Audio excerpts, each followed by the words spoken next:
premier livre, Faire l'amour, avait comme sous-titre un nom de saison qui était hiver, et puis j'ai fait Fuir qui avait un nom de saison qui était été, et ce n'est qu'à partir de La vérité sur Marie que le sous-titre était un nom vraiment de saison, mais de collection de mode, puisque je suis passé à automne-hiver et printemps-été. C'est tout un processus. Avant d'arriver à ce que je sois complètement Marie moi-même et que je fasse des collections en bonne et due forme avec des sous-titres printemps-été, automne-hiver, il y a un peu de temps qui s'est écoulé. Ça m'intéressait de donner ce point de vue de la saison, mais c'était plus pour des raisons plus larges. Enfin, c'était pas dans l'idée de faire plusieurs saisons, et certainement pas les 4 saisons. Parce que les 4 saisons, même, je me disais, c'est quelque chose que je voulais éviter, les 4 saisons. Alors j'ai un peu contourné, parce que là, il y en a quand même 4. Mais justement, c'est pas complètement les 4 saisons. Il y a jamais printemps, il n'y a jamais automne. C'est printemps, été et automne-hiver. Où je suis vraiment là dans la métaphore pure de la mode.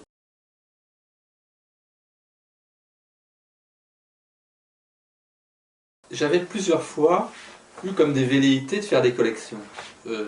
Donc de me mettre à la place de Marie, ou d'imaginer pour Marie ce qu'elle faisait. Et donc un des petits morceaux de bravoure, c'était la collection des robes en sorbet. Marie avait fait une collection de robes en sorbet. En plus, il y avait quelque chose dans ces robes en sorbet. J'avais pas continué, peut-être c'est pas exactement dit, mais j'avais moi imaginé qu'elle ait pu la présenter dans une patinoire. Et donc ça rejoignait déjà mon propre travail, parce que j'ai fait un film qui s'appelle La patinoire. Donc j'aimais bien qu'il y ait une sorte de confusion entre ce que faisait Marie et ce que je faisais moi. Et donc c'est vrai que cette tentation de faire des collections était de plus en plus grande. Et donc à plusieurs moments, dans La vérité sur Marie, le narrateur imagine une sorte de robe de collection, de roches volcaniques, ou des choses comme ça. Là, je fais vraiment une proposition complète et un vrai défilé. Et donc c'est ça qui pour moi était important, c'est de me mettre comme écrivain à la place de Marie, et donc de me mettre d'une certaine façon à la place d'un créateur de mode. Ça faisait un moment que je restais un peu en marge, et là en créant cette robe, j'ai fait le défilé, enfin j'ai tout fait. J'ai fait la robe moi-même, et donc c'était cette fascination-là. Alors après, d'abord, en effet c'est une scène où il y a énormément de registres différents. C'est une scène qui est une scène où je me suis inspiré de tout ce que je savais du cinéma, tous les à côté, les machinistes, les lumières, les choses comme ça, aussi les coulisses des expositions d'art contemporain que je connais aussi. Je ne connais pas vraiment moi les défilés de mode, j'ai jamais fait de défilé de mode, j'ai jamais assisté même comme spectateur, et j'ai donc mélangé tout ça. Cette robe en miel est une sorte de fantasme incroyable, et toute cette scène qui est très brillante échoue complètement. Marie surgit, récupère tout ça, et après ce qui m'intéressait beaucoup, c'est la petite réflexion sur la création, et notamment c'est les 2 pages qui finissent le prologue. Dans la création, il y a tout ce qu'on contrôle et ce qui échappe. Et là, c'est vrai que je prête complètement ma pensée à Marie. C'est presque 2 pages qui auraient pu, sous une autre forme, apparaître dans l'urgence et la patience, en tout cas qui sont proches de l'essai, et qui sont cette réflexion que, quand même, je contrôle beaucoup de choses. C'est le 4e livre que je fais, et rien n'est laissé au hasard. J'ai une sorte d'œil sur tout, je relis tout une centaine de fois, je fais des liens, je fais des échos, je contrôle tout. Et volontairement, parce que je cherche, comme je dis de Marie, la perfection. Marie cherche la perfection, mais c'est sûr, je parle de moi. Et après, il y a cette idée qui est assez intéressante de dire que dans la création, il y a ce qu'on contrôle et ce qui échappe. Et que ce qui échappe, on ne peut pas y échapper. Et après, et ça, une sorte de fantasme final, de dire, est-ce qu'on pourrait pas quand même aussi contrôler ce qui échappe, quoi. Et que quand même, les livres seraient un peu mieux s'il y avait un peu de trucs qui nous ont échappé, mais que je les contrôle. Et donc c'est un peu mon fantasme de me dire, quand même je contrôle un peu trop, et donc, mais j'en ai conscience, donc il faut qu'il y ait de la place pour le hasard, l'imprévu, l'accident, le fortuit, et je vais contrôler l'imprévu. C'est pour ça, je dis, que ça a vraiment valeur de prologue, parce que c'est à la fois une scène romanesque, avec des tas d'épisodes et même assez plaisants, avec les rendez-vous à Tokyo, enfin, c'est très construit. Et en même temps, il y a une réflexion sur la création et donc finalement sur l'ensemble de ce que je suis en train de faire et sur l'ensemble du cycle. La nature est très présente dans les 4 livres et m'intéresse comme élément essentiel.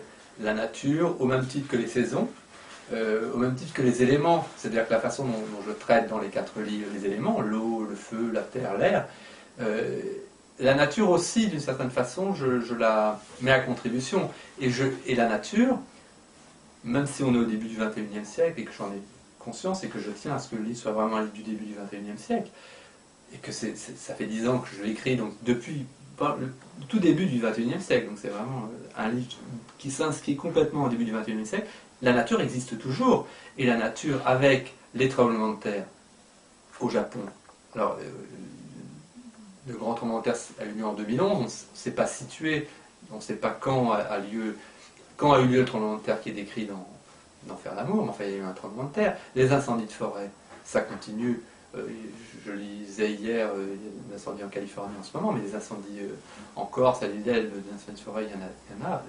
Et c'est pas parce qu'on est au XXIe siècle que la nature, avec les orages, le feu, ne continue pas à mettre l'homme son dessus-dessous. Et l'homme continue à être très fragile. Il a beau avoir tous les ordinateurs, les communications, les 747 et tout ça, l'homme reste extrêmement fragile face à la nature, et ça m'intéresse finalement de mettre les personnages face à ces périls, parce que on pourrait dire ça les dénude, ça les déstabilise, ça les réduit à une humanité pure, et ça peut être un des sens du titre, nu, c'est l'irréductible de l'humain, l'homme est nu face aux éléments, et ça m'intéresse de traiter ça, alors que les livres, j'y tiens, s'inscrivent complètement dans le début du XXe siècle, et je parle de mon époque, du présent, etc. Mais les éléments sont toujours là, et la nature est toujours là, et donc je n'oublie pas la nature. Je ne sais pas s'il faut me croire, mais enfin bon, je dis que c'est le dernier, et ce qui est un élément fort, c'est que je donne un titre à l'ensemble. Et c'est vrai que j'ai un peu hésité, mais finalement c'est le nom de Marie, le nom complet de Marie, Marie-Madeleine Marguerite de Montalte.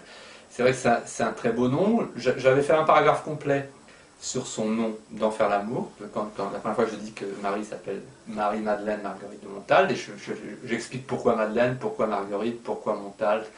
J'explique pas tout, parce qu'en fait, Montalte, j'ai été chercher, c'est un des pseudonymes de Pascal, de Blaise Pascal, dans les provinciales. Et donc ça je le dis pas, donc il y a encore des choses secrètes.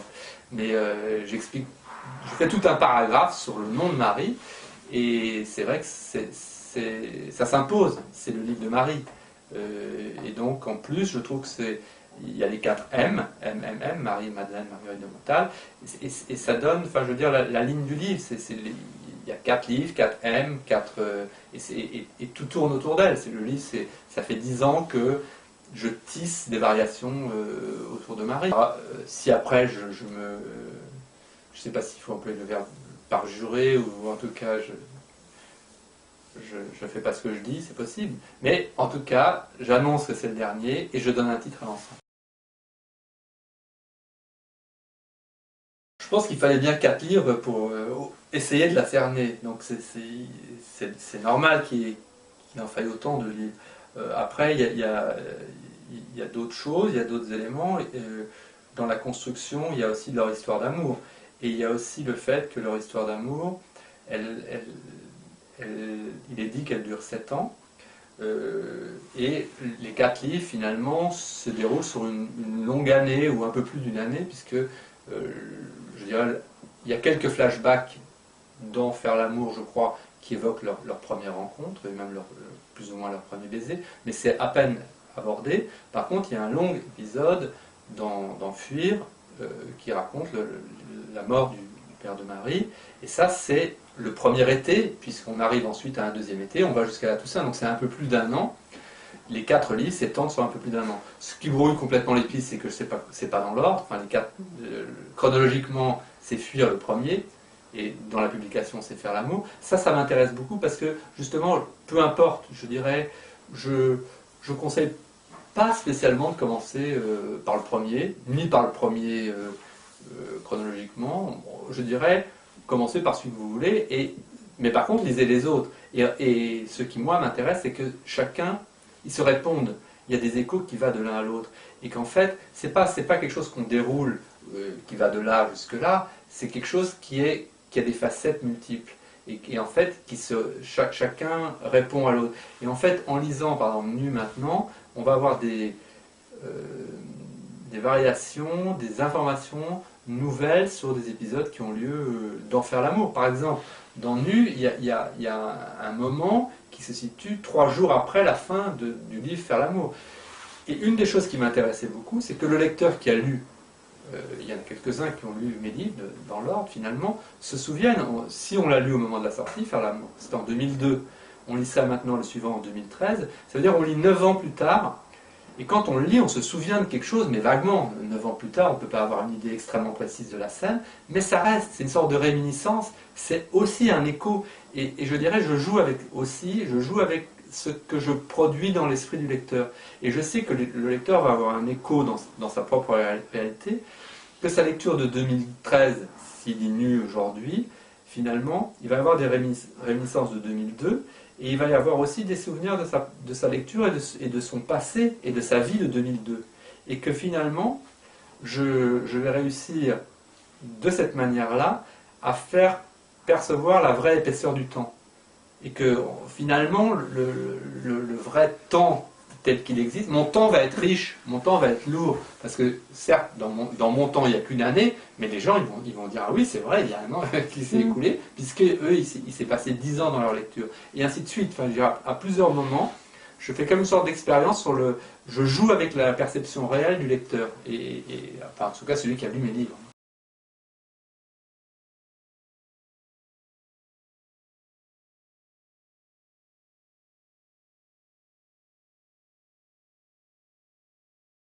J'ai beaucoup réfléchi à la construction de cette scène du début de Nu, où donc le narrateur regarde par la fenêtre, il attend un coup de téléphone de Marie, et il se souvient de la façon dont il a été visiter l'exposition de Marie, sans lui dire, à Tokyo. Et en fait, il y a une sorte de superposition de plusieurs temps, puisqu'il y a le temps de lui à la fenêtre, qui pense à Marie, il y a la remémoration de ce qui se passe à Tokyo, et puis il y a cette scène de ce qu'il voit à Tokyo et de ce qu'il imagine à Tokyo. Enfin donc, j'ai essayé de mélanger le présent, le passé, le futur. Un peu, je cite d'ailleurs la nouvelle de Bioy Casares, L'invention de Morel. La nouvelle de Bioy Casares, elle est exceptionnelle, où il y a en fait une sorte de projection en 3 dimensions du passé. C'est-à-dire que le narrateur de la nouvelle voit des gens, mais en fait c'est une projection d'eux du passé, parce que Morel a inventé une machine comme ça. C'est une nouvelle extraordinaire. Il y a dans la jetée de Chris Marker aussi des jeux comme ça, où on envoie le personnage dans le passé, il va être témoin de son propre assassinat. Tous ces jeux sur la temporalité m'intéressent, et j'ai fait une sorte à ma manière, ce moment où je mélange les temps, et où le narrateur, à la fenêtre, se rend compte qu'en réalité, il a assisté à la rencontre de Marie avec son prochain amant, mais sans le savoir, puisqu'il ne le connaissait pas, il n'avait jamais vu le type, mais en réfléchissant bien, au moment où il était sur le toit, en train d'observer discrètement ce qui se passait, il a dû être témoin. Mais donc après, il peut le réinventer. C'est ce qu'il fait d'ailleurs. Il le réinvente, il réinvente la scène. Mais il se dit qu'il a dû être témoin. Et ça, je trouve que c'est extrêmement intéressant, très porteur. Et donc, je fais toute une scène assez longue dans la première partie du livre, où justement tous ces thèmes, tous ces temps sont mélangés. C'est une des choses en effet qui m'intéresse beaucoup, parce que, vous avez tout à fait raison de le souligner, c'est très très concentré dans cette scène-là, mais en effet c'est à l'œuvre dans tout le livre, parce qu'en permanence j'essaye de créer des liens, et pour moi mon vœu le plus cher, c'est que quelqu'un, quand il finit le livre, et tout de suite envie d'aller voir les autres. Ça, je trouve que c'est une des choses aussi qui fait partie du plaisir de la lecture, c'est-à-dire de devenir d'une certaine façon, le lecteur devient d'une certaine façon un critique, pratiquement. Je fais du lecteur qui normalement doit juste lire le livre et après le dépose, il pense à autre chose. Non, j'ai envie qu'il devienne quelqu'un qui va réfléchir et qui va se souvenir, et donc comme normalement le critique doit le faire, il va aller rechercher, il va aller voir d'où ceci vient, et il va être complice finalement de ma création, et il va participer. Et ça pour moi c'est une des choses les plus riches, et c'est peut-être une des choses les plus réussies, si j'arrive à donner cette envie au lecteur d'aller voir comment j'ai fait. Comme amateur d'art, ce qui me plaît énormément chez Villeviola, et où je me sens très proche de lui, c'est d'abord le goût de la Renaissance, de la peinture de la Renaissance, et donc des grandes formes de la Renaissance, mais aussi des éléments, parce qu'il a quand même fait cette œuvre extraordinaire avec le feu et l'eau, avec cette personne qui reçoit d'abord une goutte sur la tête, puis une goutte jusqu'à disparaître complètement sous les eaux, et de l'autre côté, une petite flamme entre les pieds, et puis les flammes qui montent, et il prend feu complètement. Et cette façon de faire des œuvres qui sont aussi essentielles par rapport aux éléments, moi ça me touche beaucoup. Et c'est vrai qu'il y a ce projet-là, j'ai pas envie de perdre de vue, comme je parlais de la nature tout à l'heure, j'ai pas envie de perdre de vue les éléments, le feu, l'eau, le fuir se termine dans la mer, la Vérité Sœur Marie se termine avec le feu. Le feu, l'eau, l'air, la terre sont présents. Et ça m'intéresse d'autant plus que je me revendique, j'ai envie d'être un écrivain du XXIe siècle, d'écrire un livre qui est vraiment de notre temps, d'aujourd'hui, qui parle de Boeing 747, du téléphone portable, de notre époque, des sentiments d'aujourd'hui, d'un défilé de mode qui a lieu de nos jours, mais sans perdre de vue tout ce qui est intemporel. Et il y a la nature, mais il y a aussi le sentiment amoureux. Parce que le sentiment amoureux, il est à la croisée des chemins. C'est-à-dire qu'à la fois, il y a, au début du XXIe siècle, des amours qui s'appuient sur nos objets, donc sur le téléphone portable, et ça ne peut être que maintenant, avec des avions en vol, etc., avec des objets de maintenant, avec un monde d'aujourd'hui. Et c'est des amours nouveaux qui n'ont jamais eu lieu avant. Mais ces amours nouveaux sont constitués aussi des éléments, finalement, qui ressemblent à l'amour de Dante. Cette intemporalité, cette universalité de l'amour, la mélanger avec quelque chose de très contemporain. Ça, je pense que c'est vraiment un défi pour un écrivain d'aujourd'hui.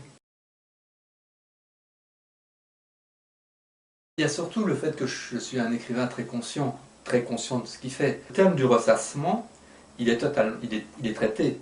C'est vrai qu'à un moment aussi, je me suis rendu compte que, enfin, presque j'anticipe une critique éventuelle qu'on pourrait me faire, de raconter toujours la même chose, tout ça, mais je dis oui, en effet, je ressasse, presque,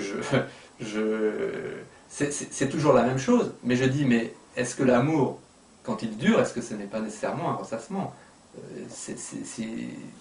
C'est dans la nature même d'un amour qui dure, de ressasser, c'est-à-dire qu'on fait toujours l'amour avec la même femme, en l'occurrence, et donc cette idée du ressassement, j'en ai conscience, et je dis, mais voilà, il y a ce thème, et voilà, j'en fais un des thèmes du livre, le ressassement. Et donc, ça explique aussi que je reviens sur un certain nombre de choses du passé, dans la nature même de l'amour. Donc voilà, ça fait partie du fait que je suis un écrivain conscient. Ce qui fait aussi partie du fait que je suis un écrivain conscient, c'était beaucoup développé dans le livre précédent, dans La Vérité Sœur Marie, que le narrateur imagine mentalement, s'apparente un peu à la façon dont un écrivain construit son livre. Enfin, en tout cas, la façon dont les scènes procèdent n'est pas très différente de la façon dont le narrateur s'en souvient. Un des moments clés de La Vérité Sœur Marie, c'est le narrateur qui se trouve dans le bateau qui le mène à l'île d'Elbe, et il se souvient de certaines nuits qu'on lui a racontées. Et en fait, c'est ce qu'on vient de lire. Et donc j'explique, je justifie tout ce qu'on vient de lire par le fait que le narrateur dans le bateau se souvient de tout ça. Et donc, c'est un peu la même chose dans Nu. Le narrateur, il est à la fenêtre, il attend, il regarde par derrière, et à la fenêtre, il se souvient de tout ce qu'on va dire sur Tokyo qui est une espèce de grand flashback. Après, j'ai une liberté totale, enfin, je fais ce que je veux, mais j'essaye quand même de justifier chaque scène. C'est pas, elle ne vient pas, elle ne tombe pas du ciel comme ça. Il y a un moment où quelqu'un les a imaginés. Et ce qu'on lit, finalement, ça a été imaginé par quelqu'un, en général le narrateur. Et donc, finalement, on n'est pas très loin de mon travail d'écrivain. Donc il y a une sorte, quand on me lit, on a toujours l'impression, finalement, de me voir au travail, même si je prends soin, très grand soin, de ne jamais dire que le narrateur est écrivain. Enfin, le narrateur, jusqu'à preuve du contraire, n'est pas écrivain, en tout cas, c'est pas dit. Et c'est finalement, même si c'est très proche de la façon dont moi j'écris, c'est ce que lui pense, ou ce que lui imagine. C'est pas ce que lui écrit. Il n'y a jamais, le narrateur n'a jamais de problème lié à l'écriture, ou de rature, de barré, etc. Il pense, il se souvient, mais c'est finalement assez proche de ce que moi je vis comme écrivain. Mais ça, c'est sous-jacent, ça. C'est quelque chose qui n'est... On peut très bien lire le livre sans particulièrement s'intéresser à cet aspect-là, mais moi c'est un aspect qui m'intéresse beaucoup, et en effet ça me permet d'introduire, d'induire de façon un peu cachée, en dessous, des réflexions qui ont trait au livre lui-même. Enfin,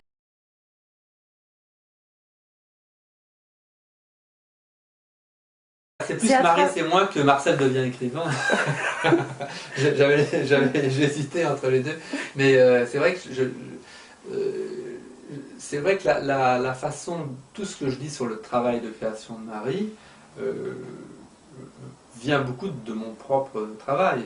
En effet, même si, et c'est ça qui est intéressant, dans l'urgence de la patience, je parle du vocabulaire de la littérature. Là, jamais, Marie n'écrit pas. Et donc, il m'arrive de mettre des épingles ou de faire des corrections sur des tissus.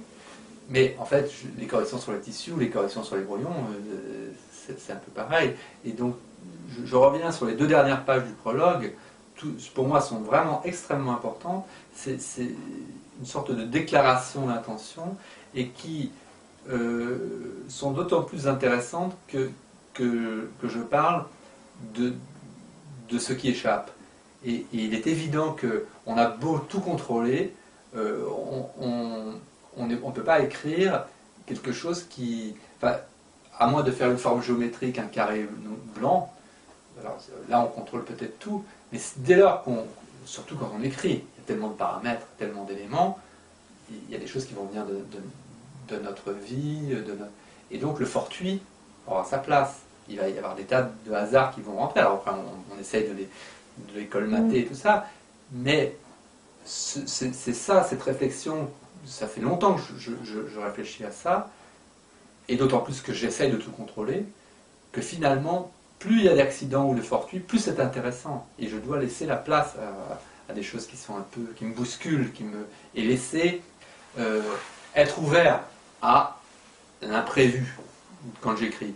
Et que ça ne m'empêchera pas de tout contrôler, mais et que surtout que l'imprévu qui a l'air totalement, au début, jeté comme ça, finalement, va devenir fort comme du marbre au bout d'un moment. Il y a des tas de choses que j'ai écrites dans la salle de bain, que j'ai imaginées très vite, et maintenant, ça y est, le livre, il est comme ça, et pourtant, j'y ai même pas réfléchi. Après, depuis, et surtout les derniers livres, j'ai tendance à réfléchir infiniment sur tout, avant de lâcher quelque chose. Mais il y a cette réflexion, je me dis, attention, il faut aussi que tu contrôles ce qui t'échappe.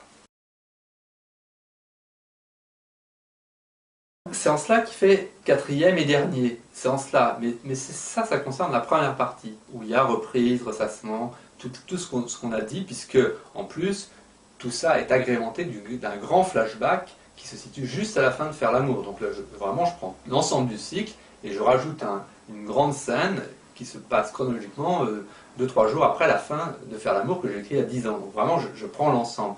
Par contre, j'ajoute quand même toute la 2e partie du livre, toute la façon dont je traite de l'île d'Elbe en automne, la réouverture de la maison, l'incendie de la chocolaterie, l'incendie criminel, l'apparition du personnage de Maurizio, de ses 2 fils, en particulier de Giuseppe, tout ça, c'est quelque chose qui est vraiment tout à fait nouveau et qui fait que c'est aussi un nouveau livre et où moi j'attache beaucoup d'importance à ce traitement de la Méditerranée en automne, la Méditerranée, l'île d'Elbe à la Toussaint, brumeuse, pluvieuse, la maison qu'on connaît de la Rivercine, qu'on a vue ensoleillée avec les petites criques, là, il y a de la boue par terre, quand ils rentrent dans la maison, ça grince et il y a tous les meubles à l'intérieur. Et cette façon de le traiter, la présence des cimetières, puisqu'ils vont à l'enterrement du gardien Maurizio, il y a quand même une sorte de... C'est très prégnant, le lieu.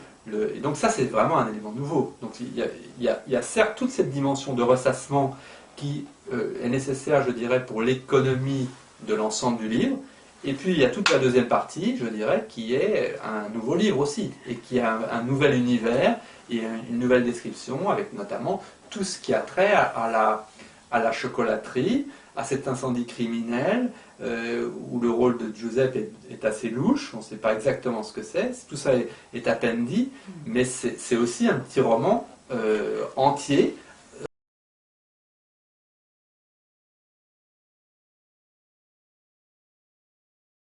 En effet, c'est plus largement, mais bon, il faut dévoiler le fait.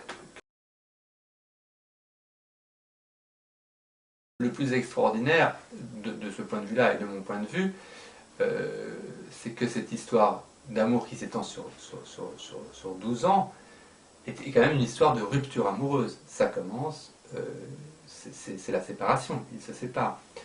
Et ça s'étend pour eux sur une année et demie, mais pour le lecteur sur 12 ans. C'est une histoire de rupture amoureuse, certes, elle n'est pas complètement... On sent bien qu'il y a des lézardes, et il y a toute cette phrase très ironique où le narrateur se rend compte que parfois il y a une lézarde qui s'installe dans les relations amoureuses d'un couple, mais là c'est dans la rupture qu'il y a une lézarde qui s'installe, et si ça continue, la lézarde, elle va mettre tout en péril. Et il y a quand même une sorte de dialectique permanente entre la rupture et l'amour.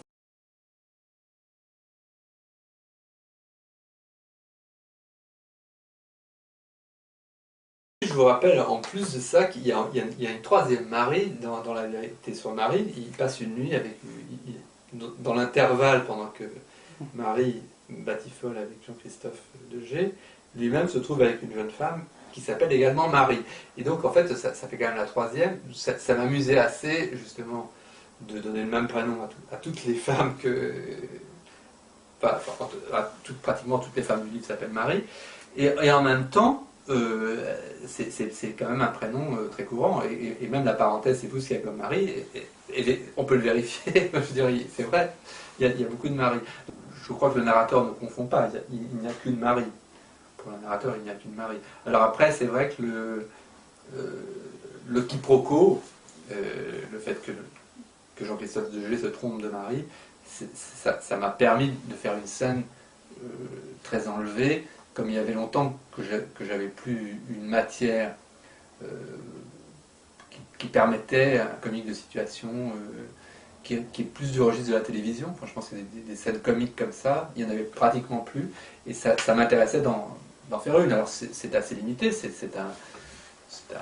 une partie du livre, c'est un très gros chapitre, mais ça m'intéressait de retrouver un registre beaucoup plus amusant et lié au quiproquo, un vrai comique de situation. J'ai pris beaucoup de plaisir à rentrer dans ce jeu, et en plus, après à le justifier comme d'habitude, je pourrais dire, comme d'habitude, je finis par quelque chose qui est une sorte de réflexion sur ce que je suis en train de faire, c'est un peu par hasard, parce que je ne savais pas quand je l'ai écrit, mais qui rejoint la discussion que j'ai eue avec Pierre Bayard en postface de La vérité sur Marie, où Pierre Bayard souligne que le fait que le cheval vomisse alors qu'il ne peut pas vomir dans la réalité est en réalité une métalepse.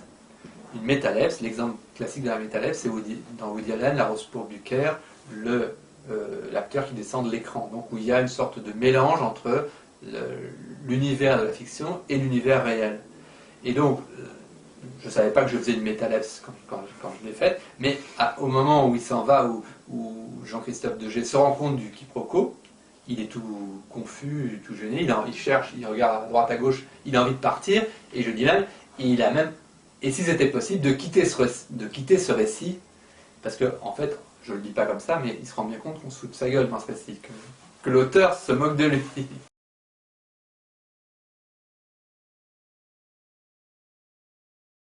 Très très important pour moi, c'est enfin bon, en concertation avec Irène Lindon, à chaque fois je discute avec elle, moi je trouve qu'il y a un espace libre, postface ou préface, généralement postface je préfère parce que en réalité je préfère qu'on dise ça après le livre plutôt qu'avant, mais qui est une sorte d'espace disponible qui est un prolongement.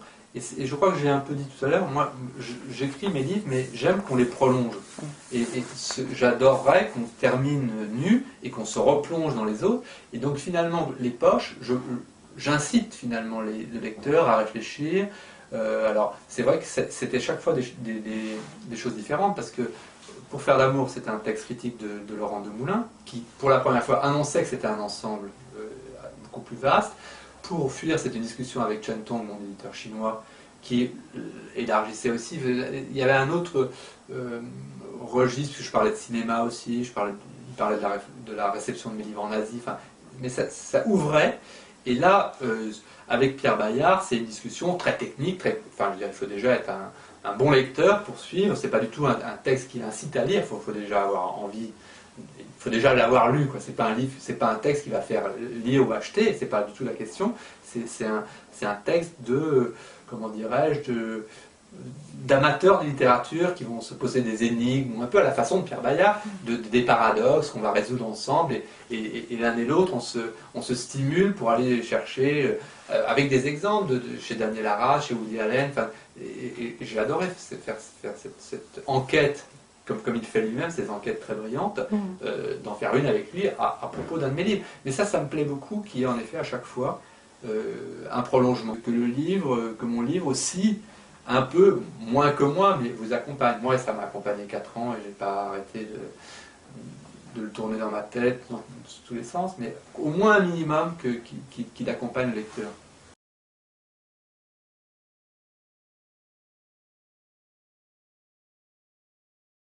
Et puis en revenant, on peut avoir d'autres idées, ça rejoint presque l'idée que je cite dans L'urgence et la patience, Titien retournait ses toiles et les laissait pendant 2 mois sans les regarder. Puis il les retournait, il les regardait, et puis il les jugeait comme si c'était des ennemis intimes. Enfin bon. Mais en tout cas, le regard, au bout de 3 mois, il voit des choses, et il peut reprendre. Il peut se dire, tiens, mais là il manque un coffre, ou il manque un arbre, ou il manque quelque chose. Et donc c'est vrai que moi aussi, j'aime pouvoir reprendre et ajouter quelque chose qui n'était pas prévu, mais qui n'était pas prévu, mais comme si la place était déjà là.